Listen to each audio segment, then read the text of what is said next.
Union Home Minister Amit Shah on Friday introduced 3 new bills in the Lok Sabha, proposing the single biggest ever overhaul in the criminal justice system in the country after the adoption of Constitution. Indian penal code जो 1860 में बनाया गया, दूसरा है criminal procedure code जो 1898 में बनाया गया और तीसरा है इंडियन एविडेंस एक्ट जो 1872 में बनाया गया। 1860, 1898 और 1872 में अंग्रेजों द्वारा बनाए गए, अंग्रेजों की संसद के द्वारा पारित किए गए ये तीनों कानूनों को समाप्त कर आज हम तीनों नए कानून पुरस्कृत करने के लिए मैं आया हूं।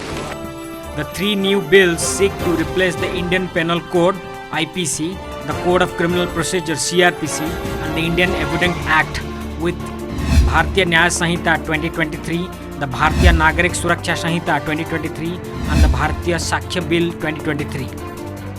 माननीय अध्यक्ष जी, इंडियन पिनल कोड 1860 की जगह भारतीय न्याय संहिता 2023 अब एस्टैब्लिश होगी। क्रिमिनल प्रोसीजर कोड 1898 की जगह भारतीय नागरिक सुरक्षा संहिता प्रस्तावित होगी और इंडियन एविडेंस एक्ट 1872 की जगह भारतीय साक्ष्य अधिनियम 2023 प्रस्तावित होगा। With the introduction of the new bills, the government aims to ensure justice, not punishment, in true spirit, the Union Home Minister said in his statement in the Parliament. ये कानूनों का उद्देश्य किसी को दंड देना नहीं होगा। इस कानूनों का उद्देश्य सबको न्याय देना होगा। The sedition law has also been repealed, said the Union Home Minister Amit Shah. The word sedition is not in the proposed law. It is replaced by Section 150 for acts endangering the sovereignty, unity and integrity of India. Home Minister Shah resounded in his speech that the focus of the existing laws in the Constitution was to protect and strengthen the British administration. The idea was to punish and not to give justice. वो कानूनों की आत्मा जो है, वो कानूनों का मध्य बिंदु है कानून बनाने का, वो अंग्रेज शासन को मजबूत करने की दृष्टि से कानून बनाए गए थे। अंग्रेज शासन की रक्षा करने के लिए कानून बनाए गए थे और उसका उद्देश्य दंड देने का था, न्याय देने का नहीं था। By replacing them, the 3 new laws will bring the spirit to protect the rights of the Indian citizens. अंग्रेजों ने बनाए, अंग्रेज पार्लियामेंट ने बनाए हुए कानून के आधार पर इस देश की क्रिमिनल जस्टिस सिस्टम चलती रही।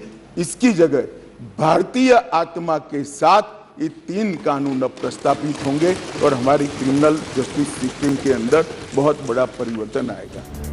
According to Shah, a total of 313 changes have been made in the existing criminal laws, and some of the major changes under the 3 new bills are provision of capital punishment in mob lynching cases, sedition law to be fully repealed, 20 years a life sentence for gang rape, death sentence for raping minor, updates on FIR in 90 days made compulsory.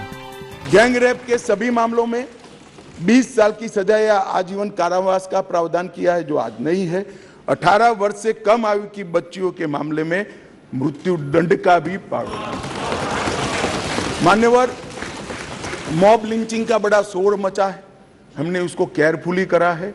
Mob lynching के लिए भी 7 साल आजीवन कारावास और मृत्युदंड तीनों का प्रोविजन कर हम प्रावधान मान्यवर लाए। हमने तय कर दिया है कि 90 दिन में आरोप पत्र दायर करना ही पड़ेगा और कोर्ट भी उनको और 90 दिन की परिस्थिति देखकर परमिशन दे सकती है।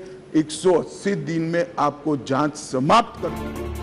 The Union Home Minister further said that the aim of the new bills will not be to punish but to provide justice.